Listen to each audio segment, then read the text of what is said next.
여러분, 집에 있는 우리 고양이들 자세히 본 적이 있나요? 그냥 꾹꾹이 하는 것만 봐도 막 힐링되고 우다다 뛰어다니는 거 보면 웃음이 절로 나잖아요. 그런데 이렇게 활발하던 아이가 갑자기 구석에만 있으려고 하고 불러도 잘 안 나올 때가 있어요. 이럴 때는 절대 그냥 넘어가시면 안 되는 게 있습니다. 바로 고양이가 보내는 아프다는 신호예요. 혹시 요즘 우리 고양이가 평소와 다르게 밥을 좀 덜 먹다던가 화장실을 너무 자주 가는 것 같진 않으세요? 제가 정말 많은 집사님들 얘기를 들어보니까요. 깜짝 놀랄 만한 공통점이 있더라고요. 바로 이런 사소한 행동 변화가 사실은 고양이들이 아프다는 신호였다는 겁니다. 많은 분들이 에이 그냥 피곤한가 보지, 기분이 안 좋은 날인가? 하고 대수롭지 않게 생각하시거든요. 근데 아니에요. 그건 좀 다른 이야기입니다. 이건 아프다는 신호일 수 있어요. 갑자기 침대 밑에 숨어 있고 만지는 걸 피하고 자꾸 이상한 소리를 내는 아이들. 이건 일반적인 고양이의 행동이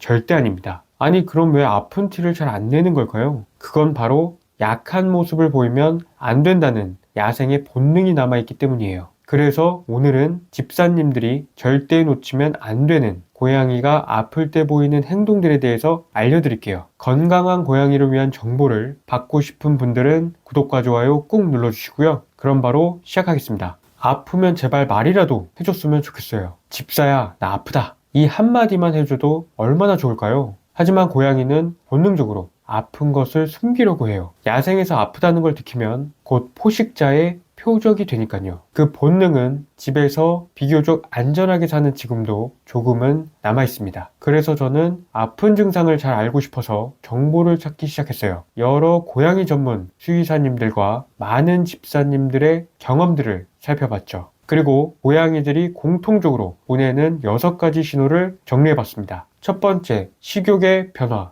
예전엔 사료도 잘 먹고 간식엔 눈이 반짝이던 아이가 이제는 정말 좋아하는 간식만 조금 먹고 사료는 남기거나 아예 입을 대지 않는다면 이건 단순한 입맛의 변화로 보기 어렵습니다. 고양이는 에너지 저장 능력이 낮아서 몸이 조금 아파도 생존을 위해 먹으려는 본능이 강한 동물이에요. 그런 아이가 먹지 않는다는 건 이미 몸 어딘가가 꽤 심하게 불편하다는 뜻이고 생각보다 상당히 진행된 단계일 가능성도 높습니다. 두 번째, 활동성 저하. 평소엔 캣타워 꼭대기까지 날듯이 올라가던 아이가 어느 순간 올라가려다 멈춘다던가 아예 시도조차 하지 않는다면 단순히 귀찮아서가 아니라 관절이나 근육에 문제가 생겼을 가능성이 큽니다. 점프는 고양이에게는 꽤 큰 에너지를 쓰는 행동이기 때문에 몸이 아프면 가장 먼저 줄어드는 행동입니다. 세 번째, 갑작스러운 야간 울음. 평소엔 조용하던 아이가 갑자기 밤에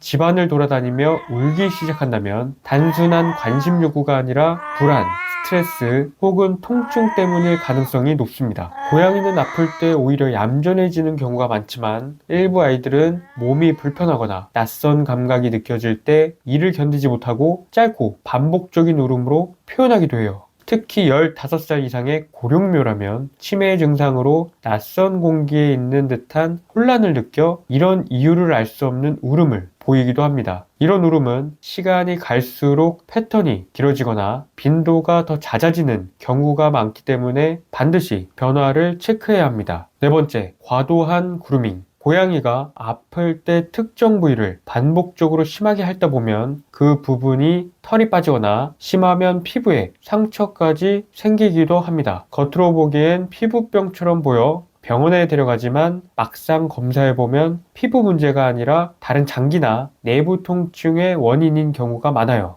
고양이는 통증을 직접적으로 표현하지 못하기 때문에 아픈 부위를 계속 핥아서 불편함을 달래거나 감각을 덮으려는 행동을 합니다. 그래서 과도한 그루밍은 단순한 청결 행동이 아니라 몸속 어딘가에 문제가 있다는 중요한 신호일 수 있습니다. 다섯 번째, 사료를 먹다가 고개를 획 돌리는 행동. 먹던 도중 갑자기 고개를 빠르게 젖히거나 사료를 씹다 말고 놀란 듯 머리를 털어내는 모습을 보인다면 대부분 치아 통증이 원인일 가능성이 높습니다. 겉으로 보기엔 이가 멀쩡해 보여도 고양이의 치과 질환은 잇몸 속에서 진행되는 경우가 많아서 집사가 눈으로 확인하기가 거의 불가능해요. 실제로 동물병원에서도 정밀치과 검사를 해야만 찌주염 같은 문제를 정확히 찾을 수 있습니다. 이 행동을 방치하면 통증이 심해져 찔끔찔끔 먹거나 아이의 식사량이 줄어들 수 있기 때문에 초기에 발견하는 것이 정말 중요합니다. 여섯 번째, 화장실에 오래 있는 모습. 평소엔 금방 나오던 아이가 어느 순간 화장실에서 몇 분씩 또아리를 틀고 앉아있거나 들어갔다가 쉽게 나오지 않는다면 반드시 유심히 지켜봐야 합니다. 이런 행동은 단순히 화장실이 좋은가 보네가 아니라 대부분 배뇨 문제, 장염, 변비 혹은 강한 스트레스 같은 몸에 이상을 알리는 초기 신호일 수 있어요. 특히 배뇨 관련 질환은 고양이에게 매우 흔하고 치료 시기를 놓치면 통증이 심해지거나 긴급 상황으로 이어질 수 있습니다. 그렇기 때문에 화장실에서 오래 머무르거나 들어갔다 나왔다를 반복하는 행동이 보인다면 반드시 자세한 관찰과 검진이 필요합니다. 자, 정리를 한번 해보면 갑자기 식욕의 변화가 있거나 활동성이 저하됐거나 새벽에 울음이 반복됐거나 과도한 그루밍을 한다거나 사료를 먹다가 고개를 획 돌린다던가 화장실에 오래 있다면 고양이가 아프다는 신호일 수 있습니다. 이런 작은 이상 신호를 놓친다면 더 큰 병으로 돌아올 수 있습니다. 정말 무서운 건 우리 고양이는 아픈 걸 최대한 감추려고 한다는 사실이에요. 그러니 보호자인 우리는 뭔가 이상한데? 라는 생각이 들면 절대 그냥 넘기지 말아야 합니다. 그 작은 관심이 고양이의 건강을 지킬 수도 있습니다. 오늘 영상이 도움이 되셨다면 좋아요와 구독, 알림 설정까지 부탁드릴게요. 다음 영상에서 더 알찬 내용으로 찾아오겠습니다.